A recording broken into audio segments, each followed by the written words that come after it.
Hello, I'm Oliver Sykes, and welcome back to Season 7, Episode 6 of Politibabble. Or at least what we think is Episode 6.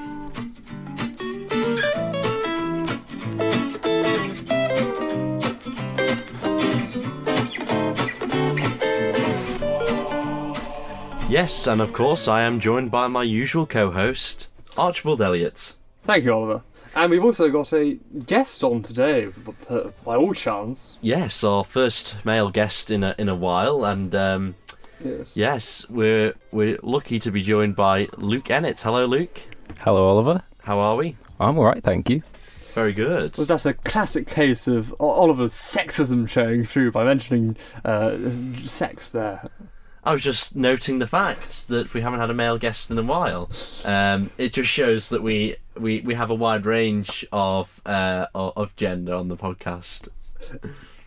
Oh, I'm not sure if it shows wide or not, but anyway, yes. Well, welcome to the podcast, Luke.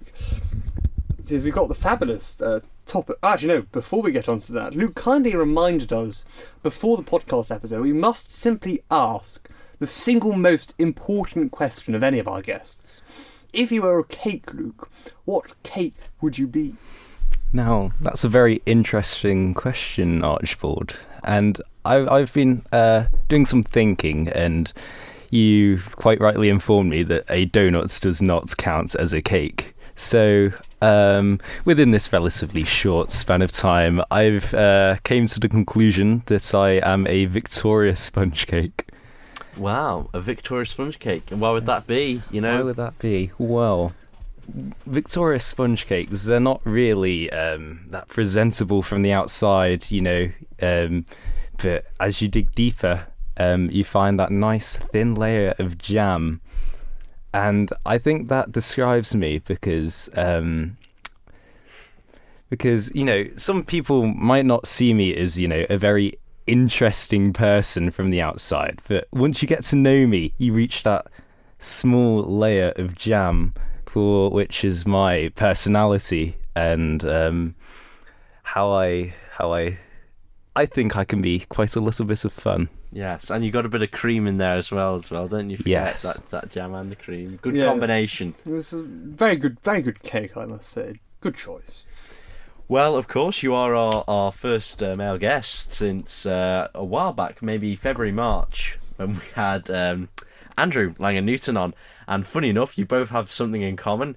Andrew went to the Commonwealth Youth Parliament, and I suppose the exciting thing, and one of the reasons why we got you on, I've been meaning to do it for a while, is that you'll be going to the Commonwealth Youth Parliament in the next few weeks. How long is it away? We'll get onto it in more, but how far is it away? I think 3 weeks, right. But don't quote me on that. Have they given you dates? Yes. You're going to... Well, I know I said I was going to leave it to later, but the people are dying to find out a bit more, but we will leave it to later.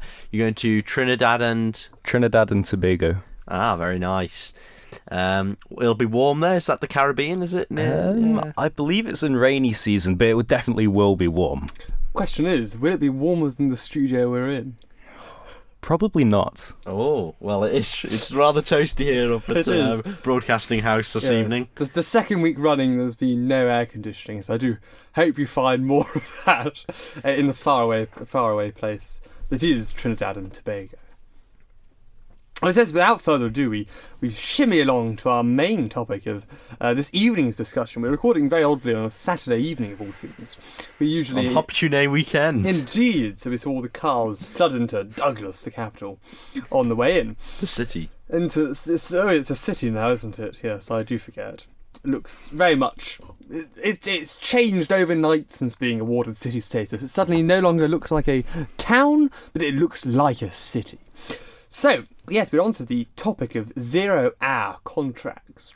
And as we usually do in roundtable discussions, which we have obviously so very many of, do you think it's of use? Do you think that 0-hour contracts are a good thing? And I'll turn to you first, Luke. Well, I think it depends on the context. Say, myself, I'm on a 0-hour contract, and for me and many other young people my age, that is I wouldn't say the perfect way, but it's the most practical way of employment for balancing around studying and your social life.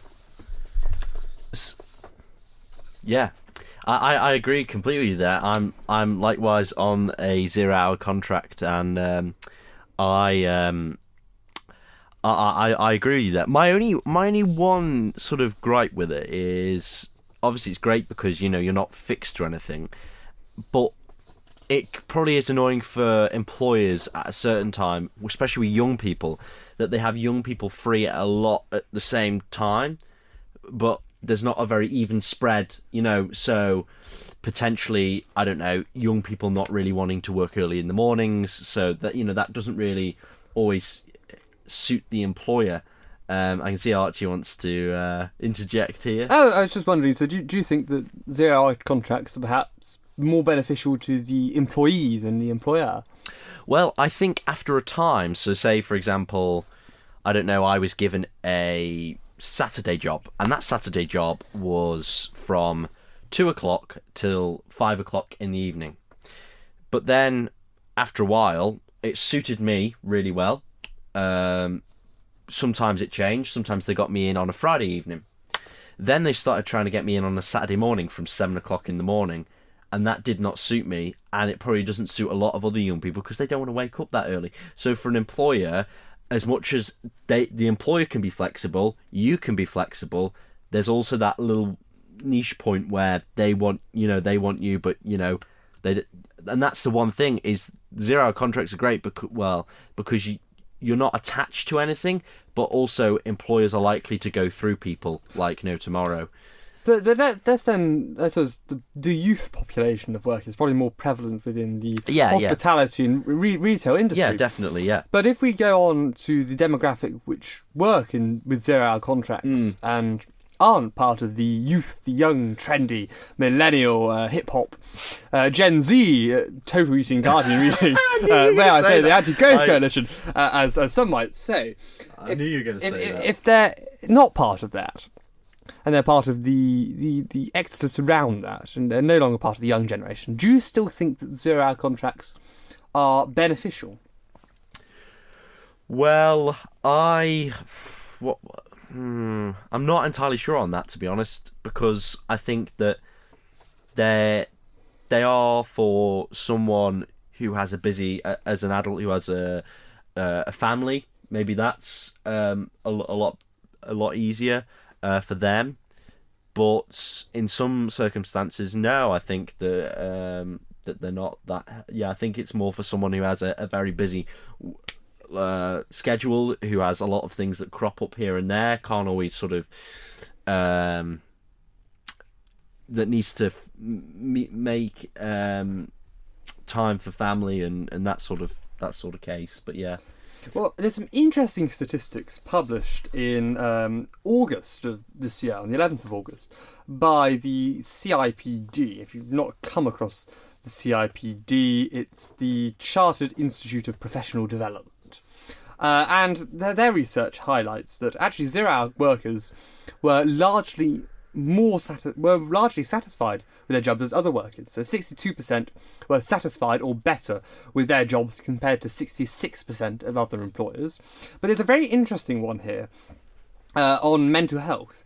They're actually more likely than other workers under this research to think that their work has a positive effect on their physical and mental well-being. So nearly half, or about 45% of 0-hour contract workers thought their work had a positive effect on their mental health, compared to just over a third, roughly 34% of those other workers. So perhaps the 0-hour contracts do have some sort of benefit in the overall term, because again, like we've discussed earlier, they have that ability to be more flexible for both the worker and the employer. But there is a issue here. Do you not think that the lack of employment rights, maybe such as sick leave and paid holiday, that come with a more standard contract, do you think that that's what's the term? That's detrimental to the worker? I go to you first, Luke. Well, that's a very interesting question, because, as you say, with a 0-hour contract, because you're not entitled to any hours at all, you're therefore not entitled to sick pay and holiday pay, etc. The question, is it detrimental to them? I was just gonna butt in here and say, are they a 0 hour contract, the parcel company? Because like for them in terms of employment, I think they get paid per package kind of thing if they're round. I don't really know on their terms of contract, but I was just wondering, they're an interesting one to look at, because I'm pretty sure they get hardly any they get no holiday pay, no. For example, with obviously. Sorry to interject there. It's all right. Do carry on. Yeah, I kind of want to sway a little bit with what Oliver's saying. You know, as well as the parcel people, food app delivery, such as in the UK, Deliveroo. You're technically not an employee of Uber or Deliveroo. I haven't actually looked into the details of it, but you are essentially self-employed. Well, it's generally you're a subcontractor to the large company.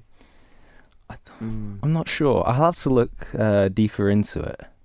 But obviously, we have to bring in politics somehow to this. So there was some talk. Can't remember which Labour MPs were on about it. It was one of them in the party, obviously, and it's probably a whole grouping of them, where they wanted to remove this 0 hour contract culture that exists in the country. And they were quite a large amount of outspoken against, for example, the likes of Mark Ashley, who defended Sports Direct's company. I won't say anything on it.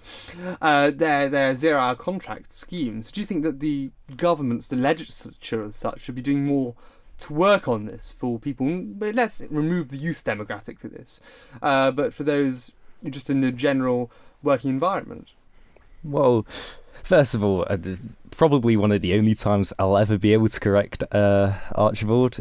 I believe it's Mike Ashley, not Mark Ashley. So, well, I believe like governments, especially over here, they're partaking in distributing 0 hour contracts. See, we had the test centre, the COVID test centre at the grandstand, all their staff, 0 hour contracts. I think it was the same with the COVID 111 line yes. as well. A lot of the COVID workers. Should the government be doing things to tackle that? To tackle the usage of yes.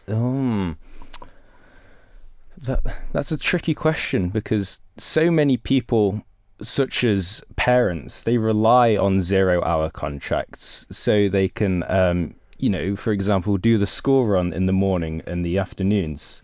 So the government stepping in to say, hey, we don't want 0 hour contracts anymore, I think that would be detrimental to some people's daily lives, because so many jobs that you use the term low skilled jobs, they all use 0 hour contracts, and I wouldn't say all of them use 0 hour contracts. I wouldn't say all. There's a large proportion, even if you look in retail. It depends what you class low skill as. There's plenty of jobs where they're still on a contract, because contracts were more of the common thing. You had a contract, you work so many hours a week, you have a pension, and all of that rigmarole which comes with it. But if we're looking at it without the right to a contract per se, if I was arguing against your point there, notwithstanding of my own personal views on the matter, but with that contract comes things like holiday pay, it comes things like sick pay. Do you think these are important things for the population to have access to? Because there's plenty of people who are sidelined onto a 0 hour contract and could be on, for example, a fixed hour contract. Yes, well, I believe that both holiday and sick pay, I'm going to say they're a fundamental human right. See, we have countries like Sweden, they're embracing holiday pay, because I believe in Sweden, many people, they take a whole month off work to explore the natural environment, There's a term I don't know the term, but it's encouraged, and it just shows that having holiday pay and also sick pay, it has absolutely massive effects on the boost of people's mental health, which I know contradicts the statement you said before in the statistics of 0-hour contracts, the people having higher mental health. No, he didn't say they had higher mental health. He thought that their work benefited their mental health more than others. I stand corrected. So, but you mentioned there that holiday and sick pay should be a fundamental human right, correct? Yes. But you've argued before that 0-hour contracts are useful and their government shouldn't necessarily be moving people away from that. So wouldn't that contradict with your statement? Because 0-hour contracts can't have holiday and sick pay paid for the employee because the person could be sick, but they might not be working any hours that week because they didn't choose to take up a shift. Well, I wouldn't necessarily say it contradicts my statement, because with 0-hour contracts, many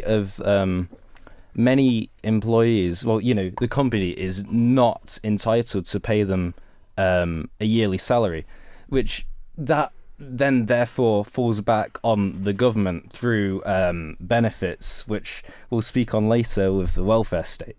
But it's difficult to. Can I butt in here? Just talking on the matter of sort of pay and work. Well, not really pay, but working conditions, etc., etc. There's been a poll carried out in the Isle of Man, Guernsey and Guernsey, and has found strong support for an introduction of a 4-day working week. The research was carried out by Ireland Global Research and found that 73% of respondents favoured such a move, with 51% expressing strong support. The survey found that 80% of females who took part were in favour of potential change, and the figure was lower among male respondents at 66%. So I think that's interesting in the terms of sort of you're talking about 0-hour contracts and how sort of holiday and all that kind of works, but in terms of people on regular sort of X amount, 45 hours. But once they're on a regular contract, there is a statutory requirement for them to have holiday and sick pay both on the books, on the law books. But what I'm trying to say is, with this 4-day week thing, they've talked about people being a lot more productive, it being obviously better for businesses, it would sort of streamline them a bit more, make them more efficient. I was just really wondering what's everyone's sort of thoughts on the matter of a 4-day week. I think it'd be terrific. Yeah, but it can't necessarily fit in with the idea of it. I disagree that a 4-day week is the best, because it depends where do you take that fifth day. Where do you take that fifth day away from? Do you take it away from Friday? Do you take it away from Monday? Do you put it in midweek? Because then the distance between, especially if you look at something like the financial markets, the distance is currently the markets are purely closed on the weekend. You remove that 5-day week, there's less time for trading almost. Do work longer hours than the other days, because some jobs require hours. They require the length of time being done. It's not merely a matter of being more productive. You can be as productive as you like, but you still have a task which takes 35 hours a week. But maybe, I don't know, if you're so worried about the financial markets, then potentially why didn't people still work people that half the staff work one of the days that everyone else is not working, and then so say they have the Monday off but they work the Friday, and then the next week they have the Friday off but they work the Monday, you know what I mean, like that. But there's plenty of jobs, Oliver, which purely require one to clock in the hours. You put in the timestamps and you do 35 hours a week is what you're contracted. You're not contracted necessarily, depending on your contract, whether you work Monday to Friday, but you could work all of late hours into Monday, Tuesday, Wednesday, Thursday, and do a half-day Friday, or leave early on a Friday. Those are plenty of work into the contracts. But we're discussing the fact of, I pose the same question to you. Do you believe paid holiday and sick leave should be a fundamental human right, as I think Luke put it earlier? Yes, I do. I do believe that. But you believe in a 0-hour contract existing, which surely supersedes this idea, surely contradicts this idea. Well, it only works in certain cases. It only works in certain cases, really, the 0-hour contract for young people, for people that aren't in need of for people that aren't looking for that many hours, for people that are looking for more hours. So would you not then support 0-hour contracts for those over that at age of youth? Well, I'd propose for them to look for to have a full contract, but I don't. I think in the means of you're looking at people with families and etc. who need the holidays, the sick pay and stuff like that. It's not necessarily going to be the best idea to be on a 0-hour contract because you're not guaranteed. But we agree, if something is a fundamental human right, it must be afforded to every human being. I think it's fundamental human right to freedom of speech. We see the fundamental human rights which are put into the UN Statute Book, which we agree to. The freedom to the right to private property is one example. So if we're adding within those fundamental human rights, as you've put, the right to paid holiday and the right to sick pay, it would supersede that idea of a 0-hour contract. Rights aren't merely applicable and non-applicable. It's much like you treating 0-hour contract workers the same as prisoners by saying we deny you the right to your freedom of movement. Okay, so it's also kind of that means-tested approach. So for someone like me, so rights should be mean-tested, Oliver. No, I'm not saying that. I'm saying that I'm not saying that. Thank you very much. Saying thank you very much there will make my point a lot clearer.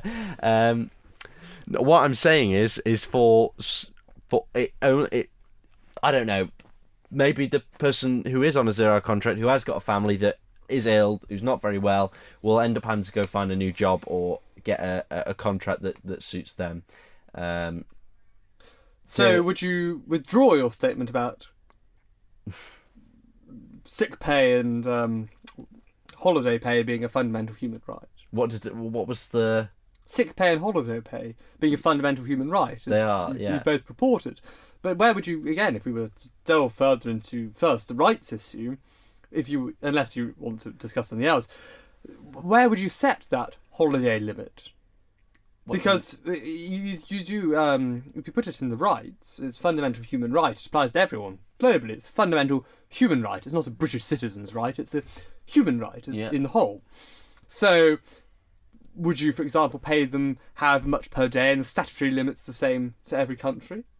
Well, every country, yeah, Or would you say that they simply have to have some sort of sick pay, so I could choose to pay them a nominal 1 pence a day sick pay? How would we sort of legislate for this? I'm not entirely sure. Oh, we had a power. No, just the no, light's gone out. The power cut, Oliver. We'd no longer be recording. Oh well, maybe I might pull the cord. I don't know. I'll spin the question back round to you because that's how I do on these Spin the question issues. back round to me. Well, I don't believe it can be a fundamental human right to have both sick pay and holiday pay. With the amount of various contracts we have, and I believe there's an importance to a 0-hour contract in the economy, because some people utilise it very specifically. But if you have a 0-hour contract, you can't then have fundamental sick pay and holiday pay as a human right. It can be in the statute books for those on a fixed-term contract, or if just a fixed hours contract, and it's already in the statute books. You have a statutory sick pay, and there's a statutory amount of days that have to be taken on holiday. And some would argue that in the UK, we're incredibly generous in our legislation like that. But in the likes of the US of A, they don't necessarily have that. The amount of holiday days is very different to what we experience in the United Kingdom. So I don't think that can exist together. And I'll quote, again, Jacob Rees-Mogg, one of Oliver's favourite politicians on this, where he again said in Parliament he doesn't believe that the right to holiday is a absolute moral right. And again, I would be simplified to agree with it. Whether something is a moral right or human right is very different to almost a law and a statute book, is it not? So, Archie, I do have a hypothetical for you. So, you are a young gentleman, and you are working at a bar across in the UK, and the pay is exceptional. I'm going to say £14 an hour. For whatever reason, you have a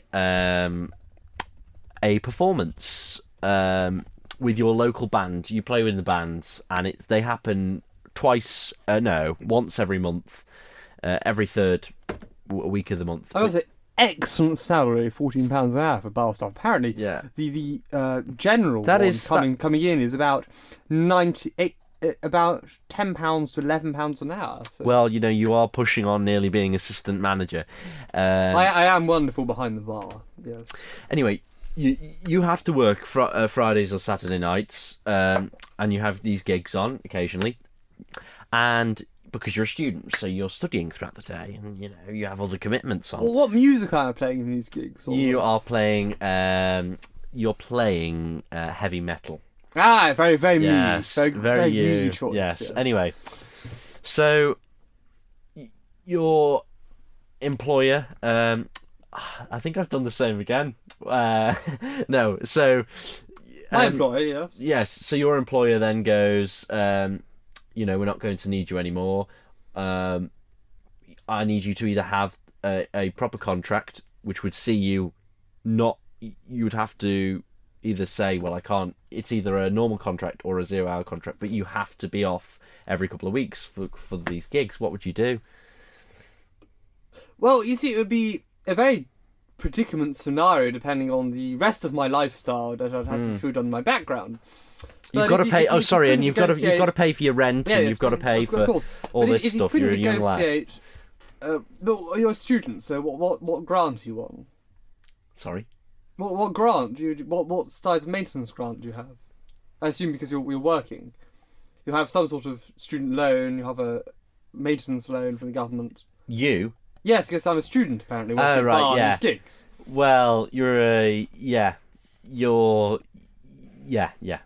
So You're on a what maintenance loan I am on? What do you What band? There's bands of Oh, maintenance. Yeah. I'm not.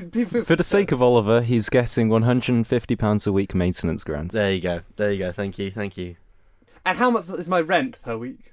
Your rent? It's about £600. That would be an extortionate No, sorry, rent. a week. Sorry, a week. £600 Sorry. a week. Sorry, it's 160. Sorry, I was thinking per 160 month. a week. I was thinking still. a month. That's still quite. No, Depending on that's, what city am I? Birmingham. I've no idea what the rents are in Birmingham.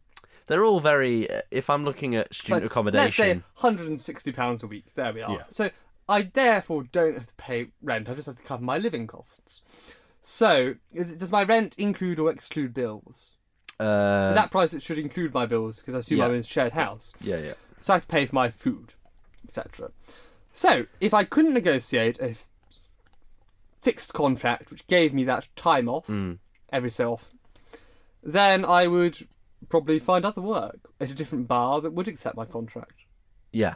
Okay, fair enough. I didn't really see how the hypothetical was not the best. But it really depends on situation. So do you still both stand on that? The right to paid holiday and sick pay is a fundamental human right. I will press for an answer on this. Because you're opposed to it. No, I'm interested because. But what I want to see is, Archie, under a circumstance that you need holiday and you need sick pay, as you as an individual. I couldn't have a 0-hour contract with holiday pay and sick pay because it doesn't exist within a 0-hour contract. But how would you cope as an individual when you are reliant on? I don't understand the situation because if I was on a 0-hour contract, my contract does not necessarily include holiday and sick pay. Some employers may give me holiday and sick pay. That's what I'm saying. Depends under on the employer. normal. That's what I'm saying. And under normal employment structure, they have to give you holiday and sick pay. So under 0 hour. So I don't have a right to it. Okay, but if you, right, yeah. Can we? Yeah. So I'm just asking you if do you still believe that 0-hour contracts should exist in the form they do, and that alongside that, paid holiday and sick pay should be a fundamental human right? I'll pass over to Luke first. Okay. I'll probably agree with him. I can't really speak on terms of holiday pay, but for, say, sick pay within a 0-hour contract, if, legislation cannot simply enforce it to be implemented within 0-hour contracts, could I make the suggestion that that responsibility then falls upon the government to pay you your sick pay?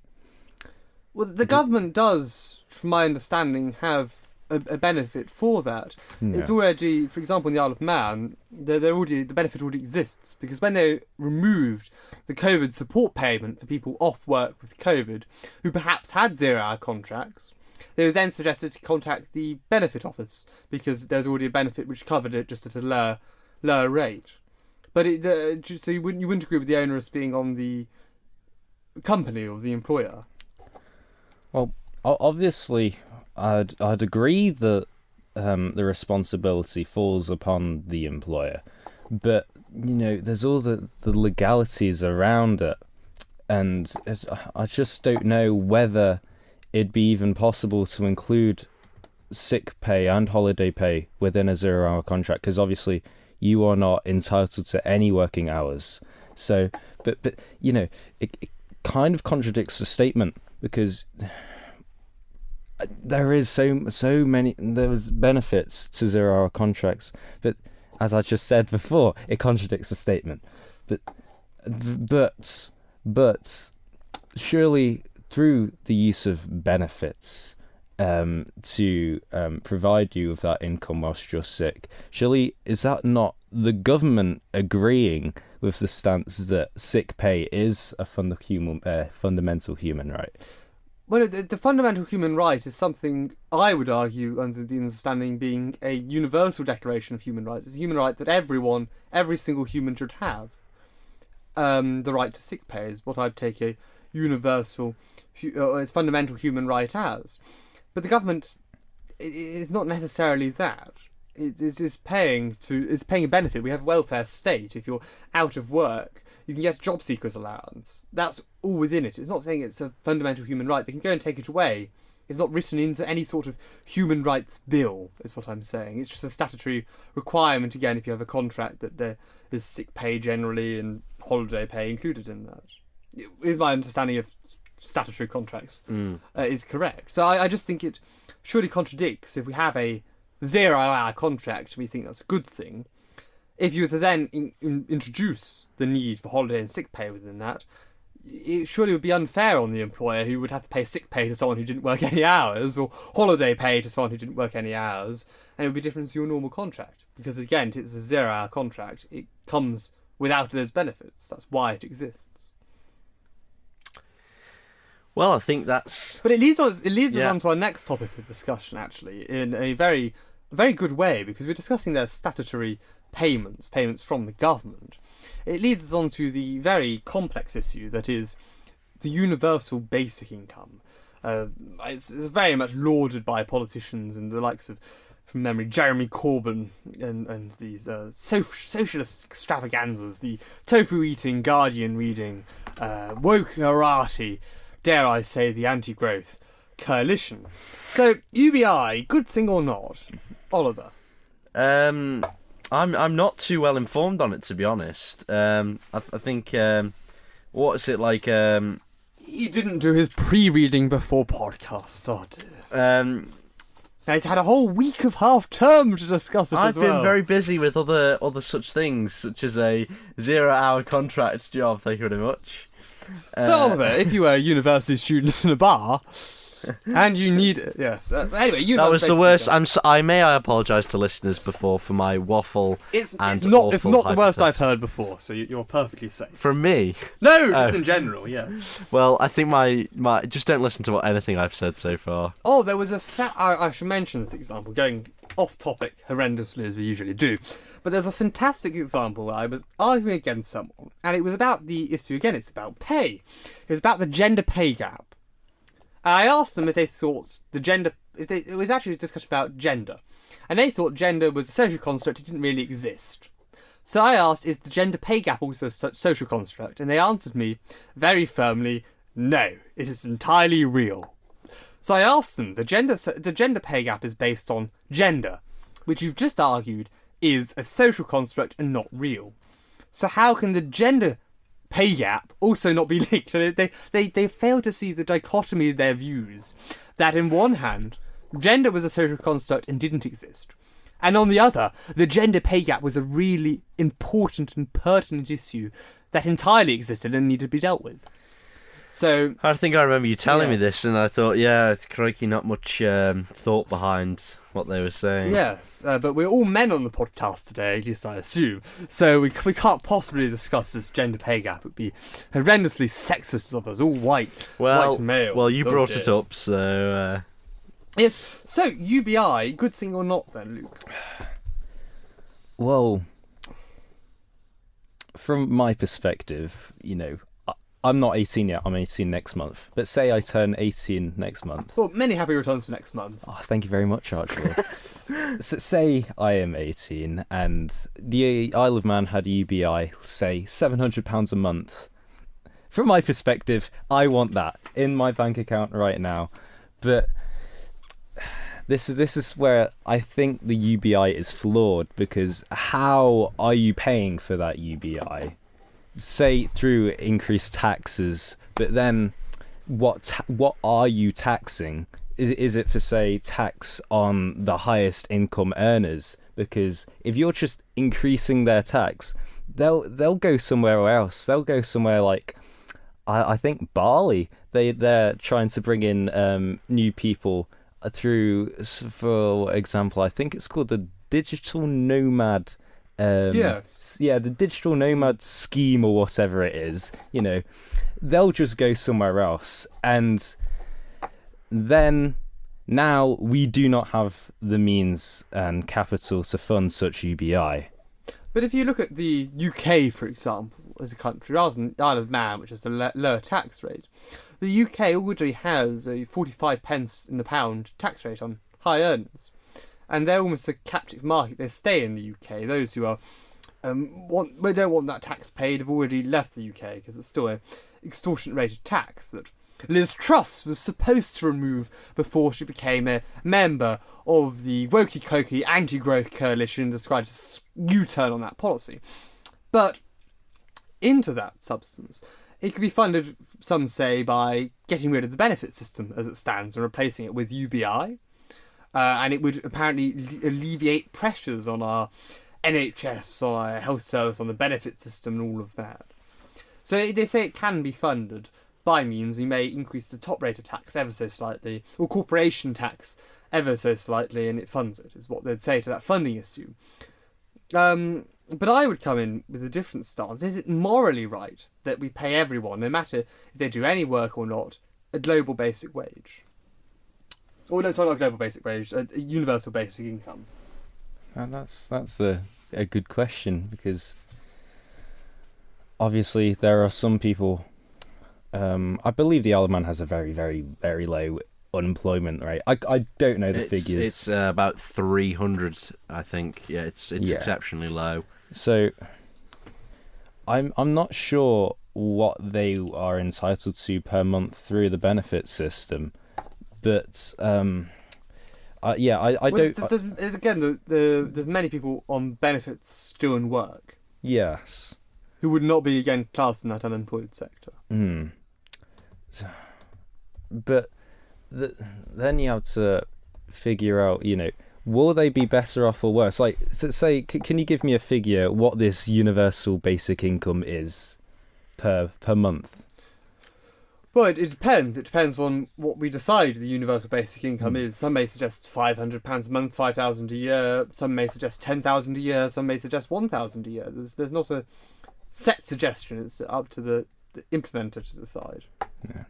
Say £500 a month, I do not think is enough to live on. This is if they're not working, and if they are working, that extra £500 pounds a month, that can be the difference between eating healthily throughout the month or not. No, carry on. I thought you were about to jump in there. My mind's kind of gone on from the topic and what was in my head. Could I? Yeah, I've got a point to raise here, which is the fact that from doing my pre-podcast research. I thought you were very familiar with the global, the universal basic income. I am. So this is the point that I'd like to raise, hiding in the dark. which is the fact that everyone gets this universal basic income, hence the name universal. Yes. It gives money to those who don't necessarily need it, and that's a con to it in a way, and I think that is a downside to it, and surely it's a bit of wastage for the government, really. I'd be in entire agreement, but yeah, it's probably the best thing I've said all day. Indeed, I agree. It has to be all that. I forgot. I mean, there's another better thing coming up later. There on is, in the yes. podcast. That's the best thing I'll ever say on the podcast. But if we talk about universal basic income, there's been interesting studies about how actually I won't go into that. I'll go into that in a minute. But universal basic income, yes, it will be paid for everyone, and yes, you argue, Luke, that if you're correct, £500 is not enough to live on if you are not working. But is the point not there that they should go and get work? That they should put fruits of labour in the food, and even you then talk about people who are working. Remember, it will, I argue, fuel inflation, because the amount of money going to the system and to everyone has, the spending power of everyone, goes up by £500 a month. They can buy £500 more of goods, except actually they can't buy £500 more worth of goods, because everyone has that ability to buy £500 worth more of goods. The amount of goods isn't potentially increased. Inflation rises. It's the basic economic graph. So surely it would benefit people less than not having it at all. Well, the problem with inflation, it did arise in my head, and obviously I think this might be one of the rare occasions where I agree with Archibald, where the UBI, in my opinion, is flawed, because you are giving everybody, this same amount of money, say £500, and then you have to. It's going into the realms of capitalism, where there has to be a wealth divide in order for a capitalistic society. Would you to disagree prosper. with the wealth divide? Obviously, I disagree with the wealth divide. Interesting. Why? Why? Well, let's say for so many people, people are presented with limited possibilities due to their background, for say, than compared to somebody of let's say higher class. So let's say a hypothetical. Oh, we love one of them. Let's put young Oliver in the situation. He is from the background of a family who are on the breadline. They go to unnamed Isle of Man High School. And why unnamed? And Archibald, he's from a family of, use the term, old money. He goes to unnamed private school on the Isle of Man, of which there are many. Archibald, because he is provided with that opportunity of private education, therefore receiving better education, therefore... Not necessarily. No, I would argue you are receiving a better education. Say private school classes on unnamed Isle of Man private school, I think the average is like 15 per class. Or less than that. Less? Well, that's an average, yes. But my point to examples, it depends on what subject, and again in state schools you can have lower class sizes. Yes, but we're using. Let's give this hypothetical example. Yeah, we're using the hypothetical example on the Isle of Man. Say the unnamed high school I go to, the rough average class size was about 25. So, because of your financial opportunity, not opportunity, sorry, your financial position, you're provided with the opportunity to be within a lower class size. Therefore, you're receiving higher, I'd say, higher levels of engagement with your teacher. Whereas unnamed said, Oliver was named. Sorry. I thought you were about to say Oliver, the street urchin. No, Oliver, because he doesn't have the financial means to go to unnamed said private school, he and because of his financial position, he does not have such resources to study at home, say via this laptop, which I am holding up to zero camera. So because. But does Oliver not have, let's say, yes, you could agree, schooling may be better with one, schooling may be worse with the other, if that's what we're taking the hypothetical example. But schooling does not equal wealth, necessarily. There's plenty of self-made millionaires and billionaires, in fact, who don't have very much schooling at all. It's not a predicament of wealth or the wealth divide or not. In this country, I'm sure you'd agree, someone can make millions without access to large opportunity. It may be harder, I can sympathise, than the person with wealth and opportunity, but the difference still isn't there. Or the hypothetical Oliver in this example has very much the same opportunity to hit bank, as they may say, to become a big capitalist pig at the top of the pile. Every same opportunity as Billy Boy who went to a public school. I would disagree. Obviously, he does have, the I wouldn't say opportunity, but the potential to succeed and prosper. But there are so many roadblocks in the way, such as, I'm going to go back to schooling, and family situations at home, whereas said so-called Billy Boy would simply just not have to experience through his life. Therefore, and would that not surely make Billy Boy less profitable? Because if you think about it, Billy Boy hasn't learnt the value of hard work per se. He merely subsides within that bracket. But instead, Oliver over here in this hypothetical example has to work for what he has. So he maybe has a better work ethic. So the difference there with wealth disparity, surely it will always exist. Even if you have a communist society, if we look at the Soviet Union, where they tried to create equality, they tried to remove that wealth gap, they still had the party members, they still had the hads and the had-nots. Surely it's, yes, we can argue there could be more class and cohesion or social mobility, as they like to say.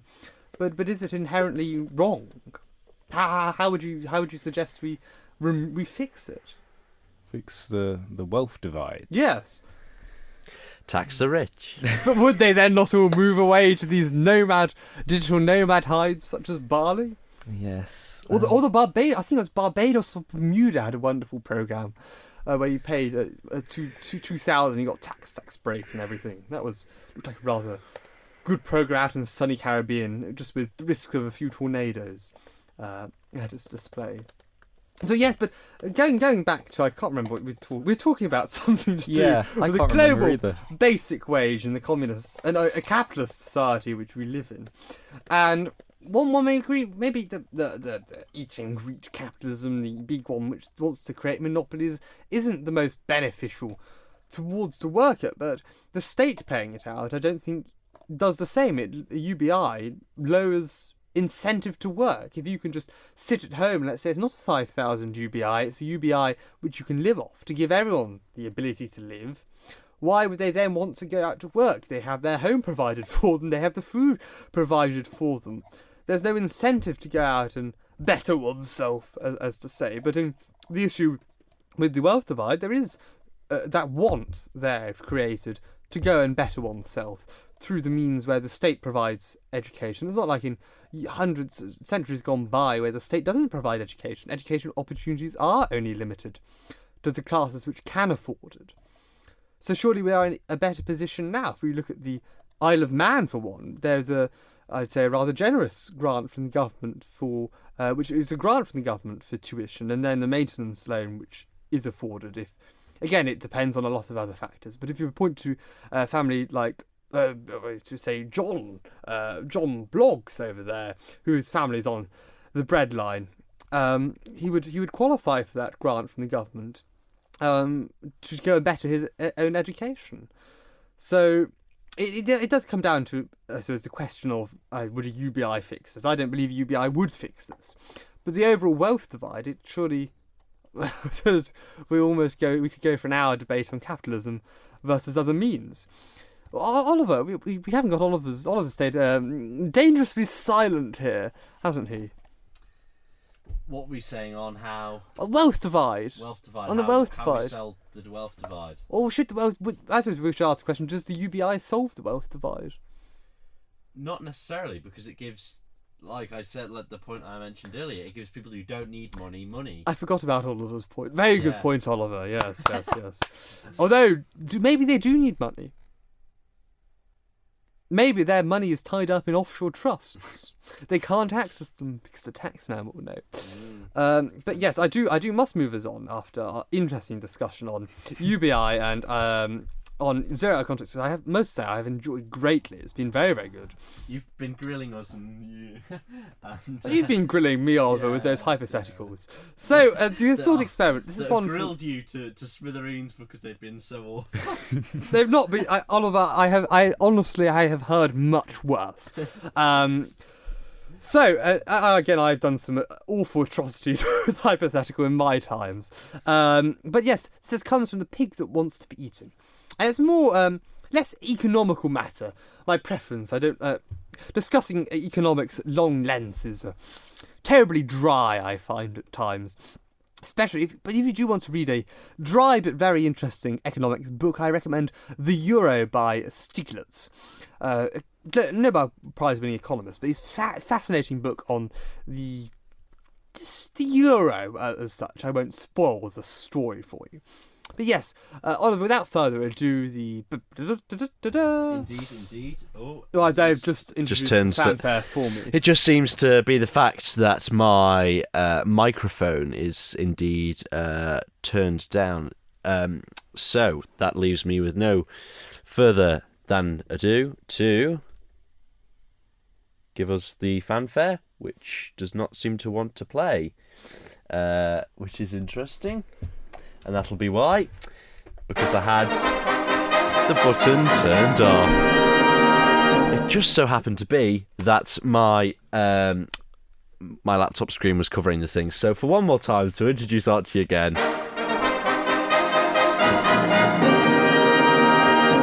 Yes, so it comes to our wonderful thought experiment of the week.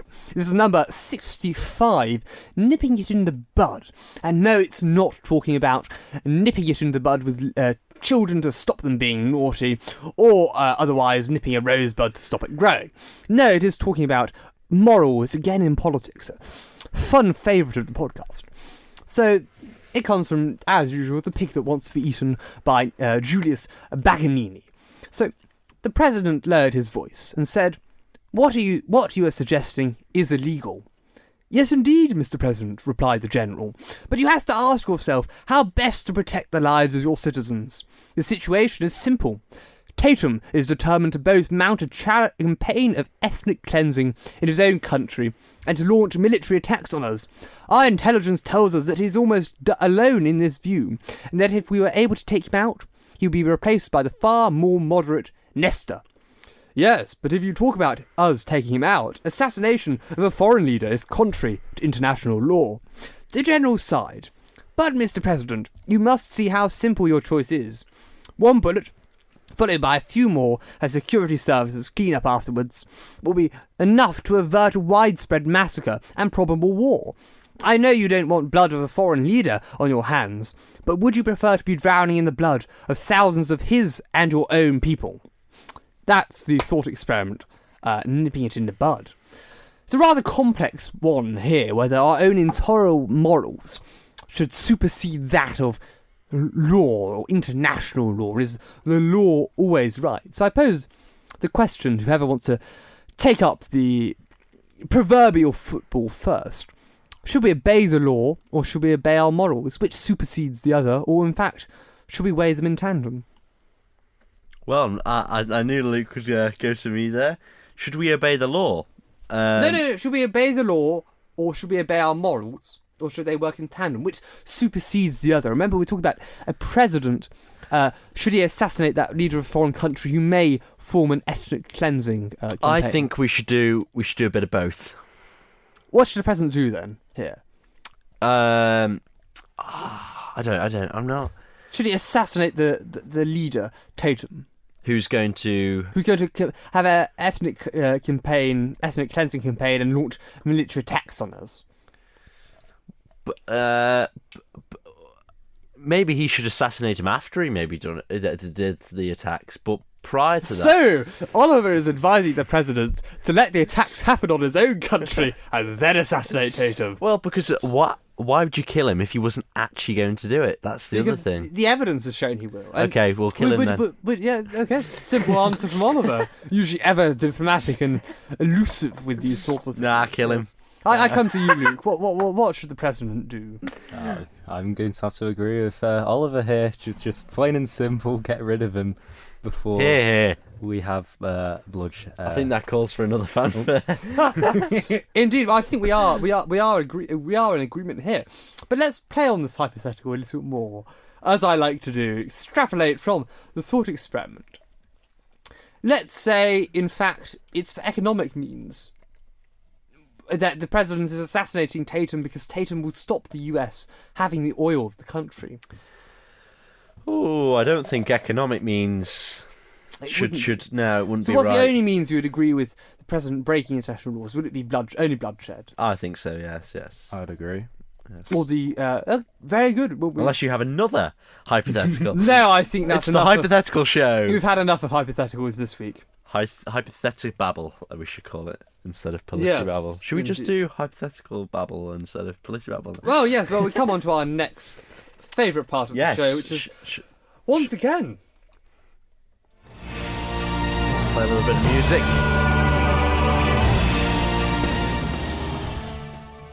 I'm not even sure what this music was originally for. It was supposed to be for our historical figure of the week. And I suppose they are a historical figure of the week because they are Miss Liz Truss, former UK Prime Minister. And who did you want to replace Liz Truss, Oliver? I wanted Boris. Sorry, I didn't quite. He had the mandate. Sorry, there's peaks going on. I need to be a bit quieter. I'm going to break the mic. We need Boris. We needed Boris, and we will have Boris again for the 2024 general election because he is the only one with a mandate from the people. I'm very glad you said that, Oliver. But yes, we turn on to the Tory party special. I love Boris, PM 2024. Very good. I applaud that, Oliver. So, yes, we've now got, as Oliver's written, Dishy Fishy Rishi. Or as Joe Biden pronounced, what was it? Rishi Sunak? No, Sunuk. And then, did you see that video of Rishi on the phone? Oh, yes. And he goes, Rishi goes, hello, Mr. Prime Minister. And no, Mr. President. It doesn't quite sound like that, Oliver. Well, okay, we'll just get Will from In Between Us up. He sounds exactly like him. And he goes, hello, Mr. President. And it's Rishi. And Prime Minister goes, hello, Mr. Prime Minister. It's great to speak to you today. Yeah, so there was funny with Joe Biden. Remember his... I shall give a similar example of his motivational speech. You know, what really gets me up in the morning? It's a wonderful thing, that sun. And yes, the wonderful thing that gets me up in the morning. Anyway, wait, never mind. That was his inspirational speech. I can't quite get the clip, so I can't play it over. Would you like me to? No, don't need. Sorry. So, yes, we have a question for you, Luke. General election. Should there be one? Right now. As cross-party, well, apart from the opposition and the other parties in Westminster are calling for a general election because, Rishi has no mandate. Well,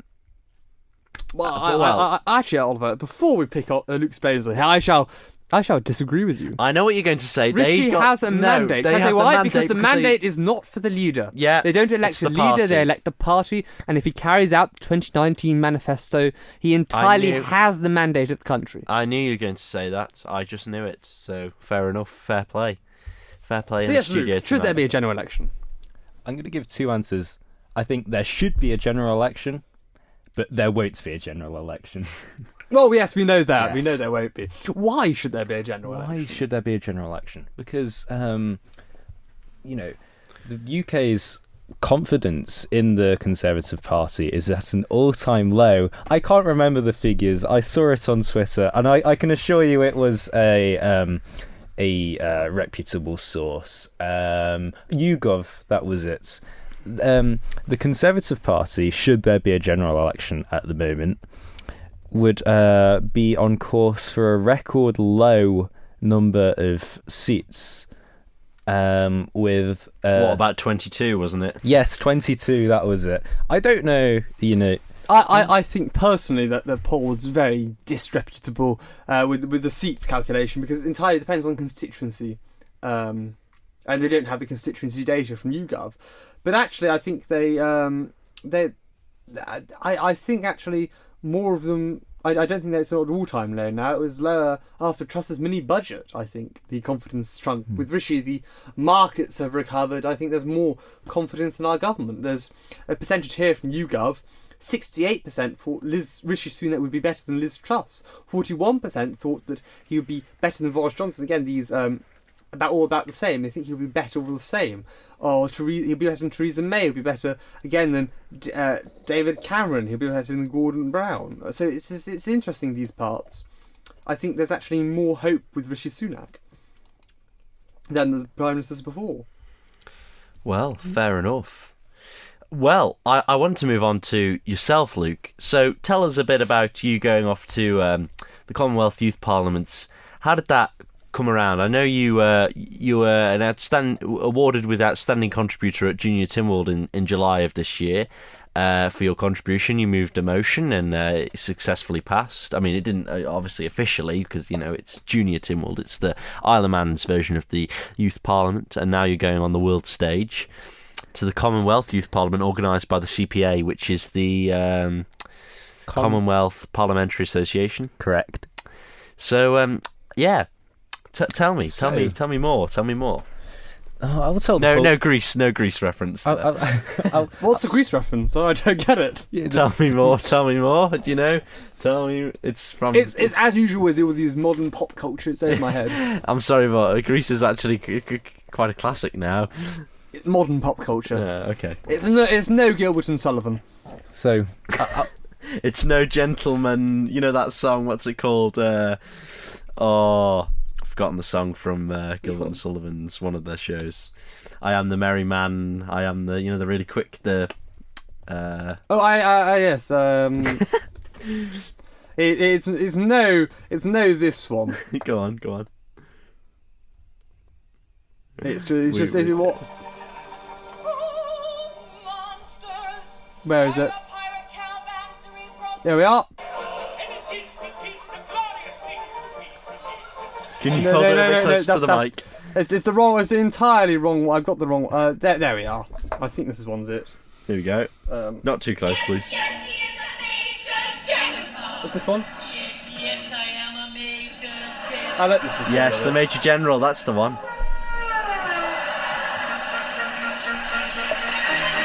Yes.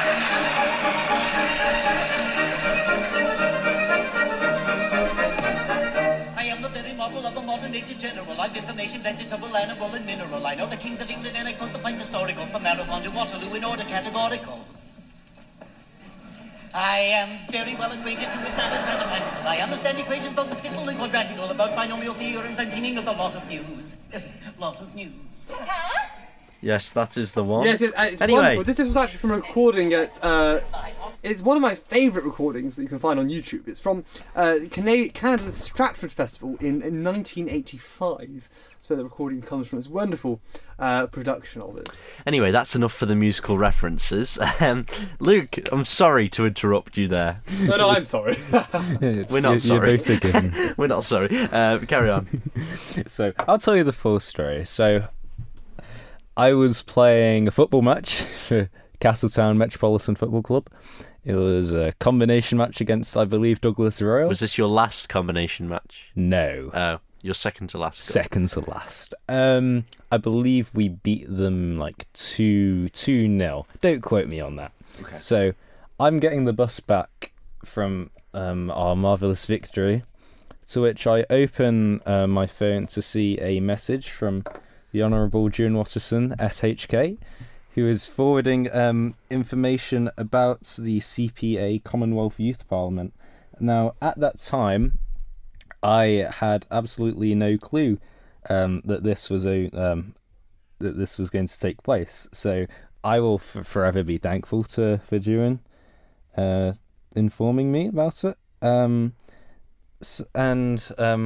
So he sent a link of which it had the application details, which was a 300 word, not essay, but just 300 Why words. I should do it. Why I'd be suitable. Yes, I believe the questions were, how would you benefit from the experience, and how would the Isle of Man benefit from your experience? Now, I don't have my PDF up right now, so I cannot give my answer. That's all right. So not worried. yes, Not an issue. So I submitted that like 3 days before the August 31st deadline, and then I waited like two weeks, and I was dare I say napping at lunchtime in the common room. I open my phone and I see an email from a lady saying, "Hello Luke, we'd like to inform you that your application has been successful. We will now begin the process of applying on behalf of the Isle of Man CPA branch to the CPA to confirm your position." So that's.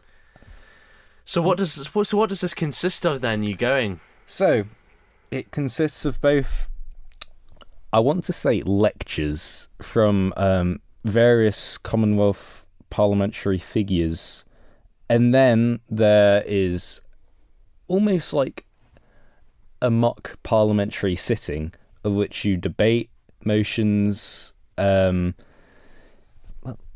I can bring up the website.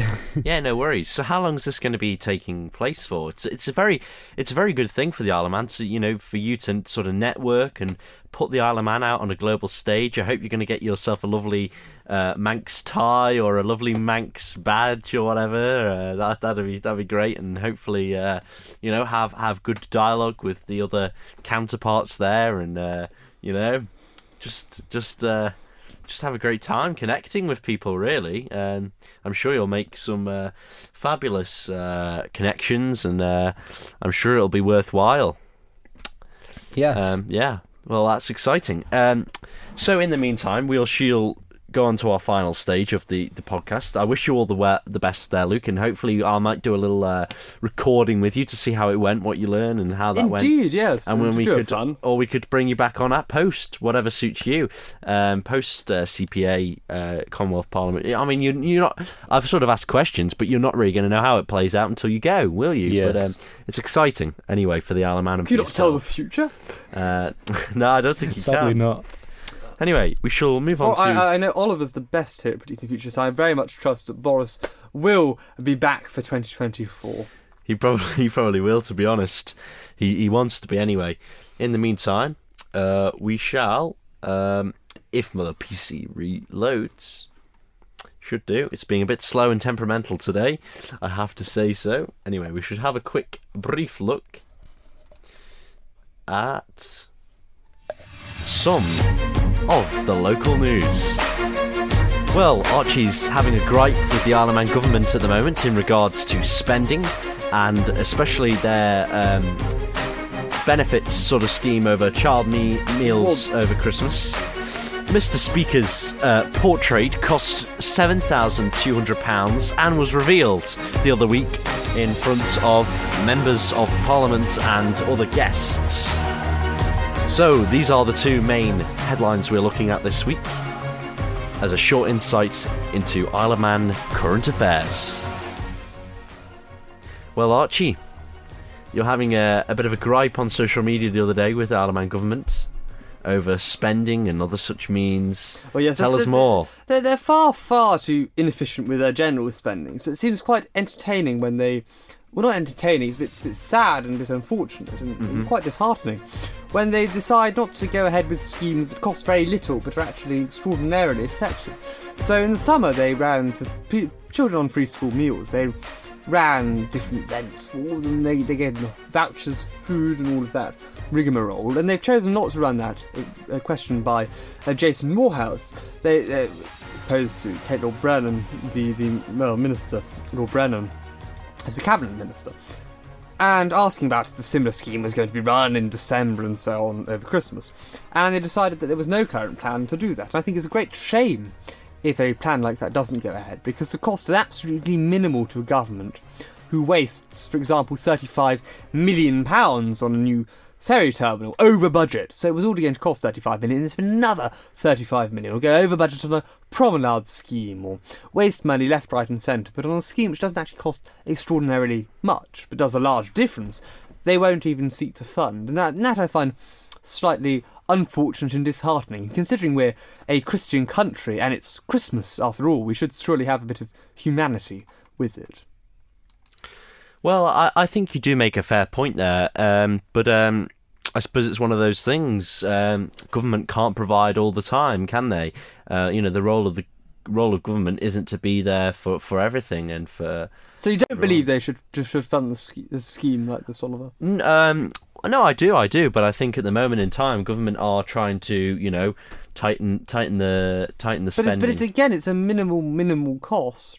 Well, it is, but government overspend on all sorts. Even if the cost was this is giving directly food vouchers. Yeah, the cost wouldn't. Yeah, be okay, yeah. I think it should be happening then. Yeah, yeah.